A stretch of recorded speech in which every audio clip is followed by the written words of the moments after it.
I never thought my quiet life in a crumbling Midwestern home could unravel in a single night. I'm Karen, 58, trapped in a world of endless bills and fading dreams, where every creak of the floorboards echoes the weight of my struggles.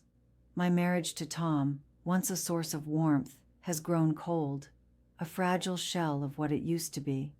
But when two familiar faces showed up at my door under the cover of darkness, their words struck like lightning, offering a forbidden escape from my burdens, a temptation wrapped in shadows and whispered promises. What did I do when the line between right and wrong blurred, and the price of survival stared me in the face? Picture this: the faint hum of a flickering streetlight outside my window, casting jagged shadows across the peeling paint of my living room walls. I'm Karen, 58 years old, and this little worn-down house on the edge of a sleepy Midwestern town is my whole world. It's not much, just a sagging roof and creaky floors, but it's home. My days blur together in a haze of routine, stirring pots of stew that stretch for days, scrubbing stains from countertops that have seen better years, and staring at a stack of bills that grow taller no matter how much I fret over them. It's a quiet life, but heavy, like carrying a weight I can't quite put down. I've got Tom, my husband of over 30 years. He's 60 now, a man of few words with a gruff exterior, but beneath it, there's a kindness that's kept me grounded. We're not the fiery couple we used to be. Our marriage has settled into something familiar, like a well-worn pair of shoes. Comfortable, but lacking spark. Still, I see the toll life takes on him, etched deep in the lines on his face.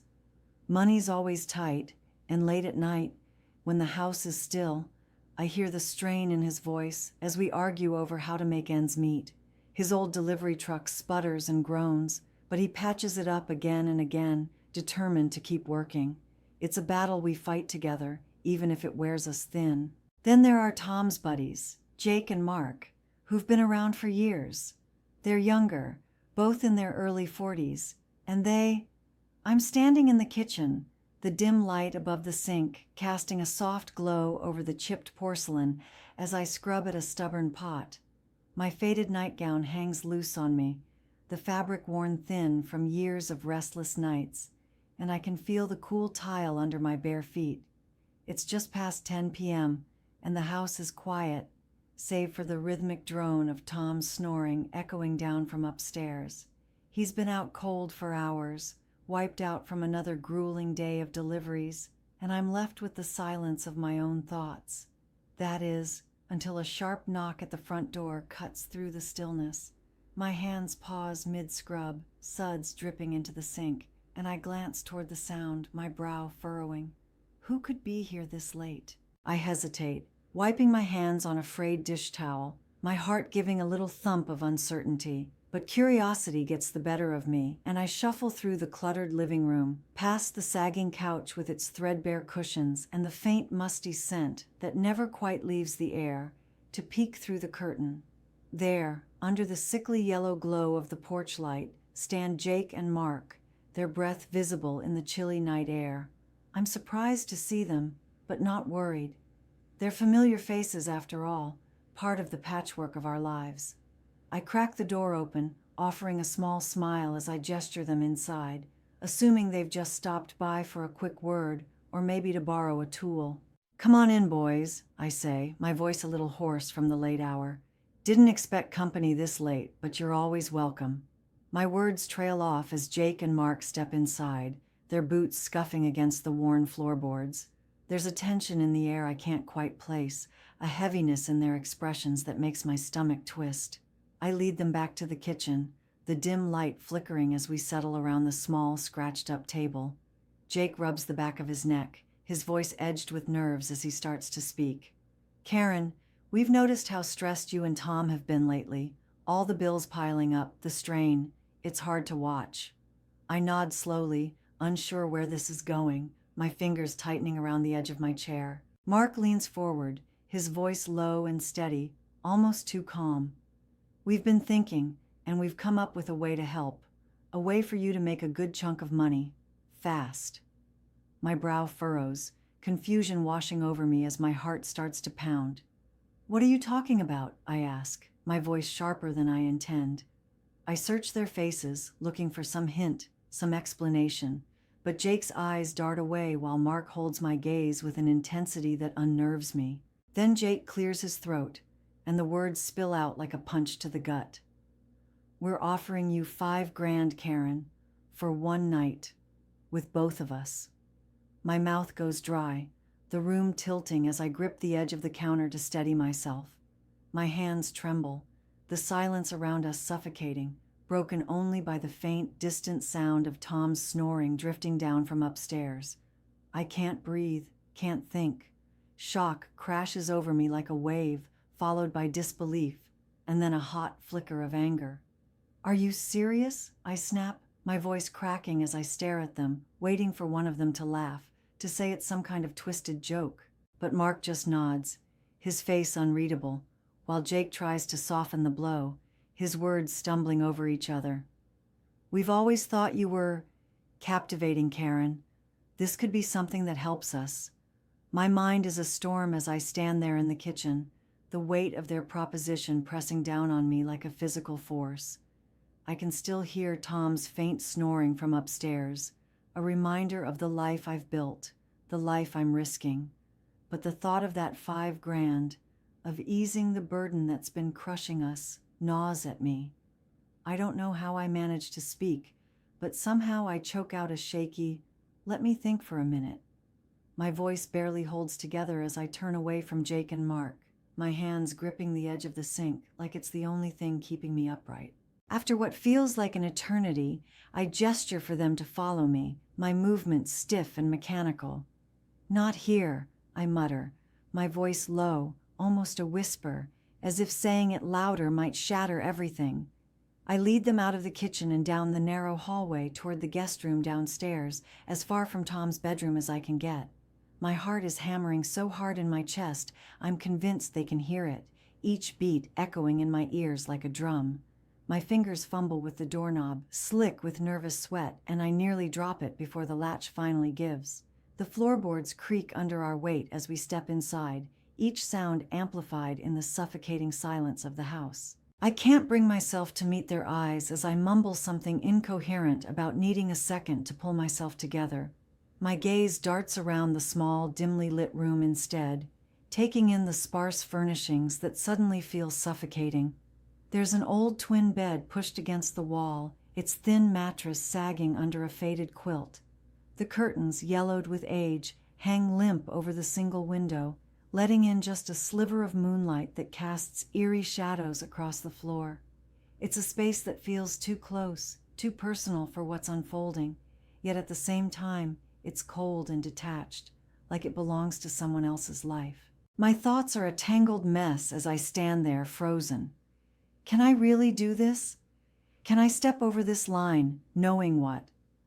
As I stand there in the guest room, the weight of my decision presses down on me like a stone.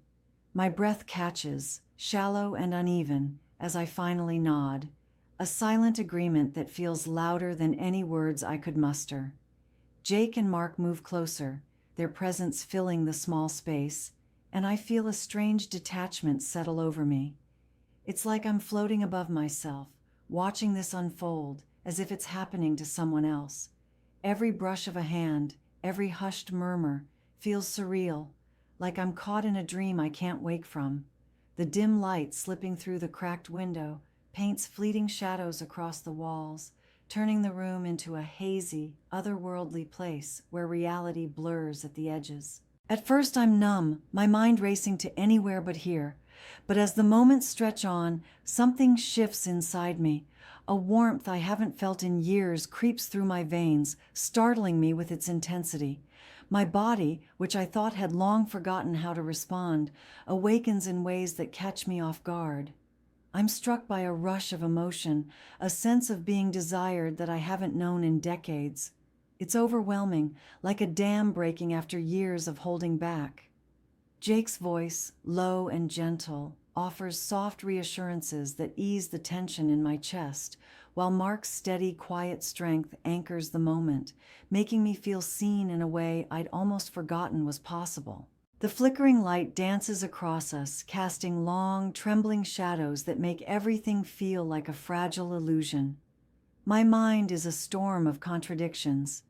There's a part of me drowning in guilt, picturing Tom asleep upstairs, oblivious to the betrayal unfolding beneath him. I've spent over 30 years building a life with him, burying pieces of myself under the weight of marriage and endless responsibilities. Yet here, in this stolen moment, I feel a spark of that old self flicker back to life, a version of me that's bold, alive, unburdened.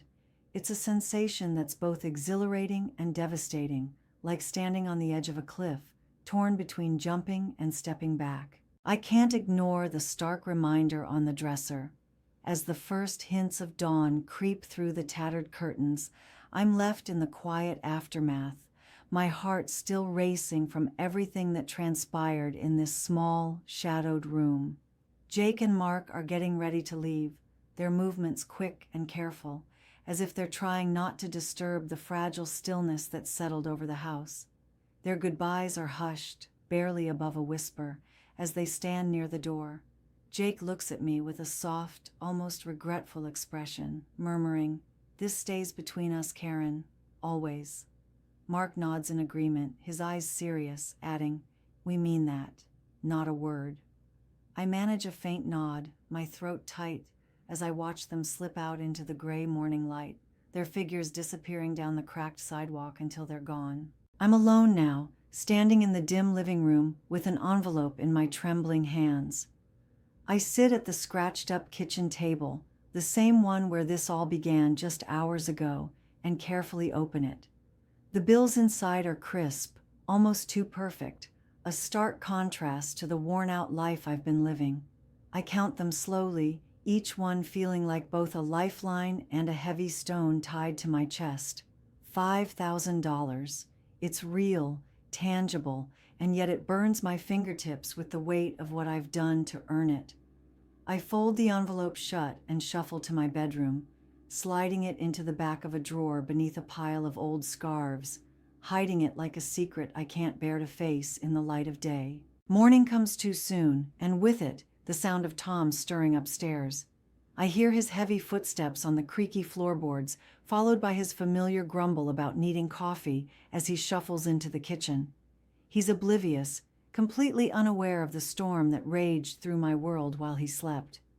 "Mornin', Karen," he mutters, rubbing sleep from his eyes, his voice rough but comforting in its normalcy.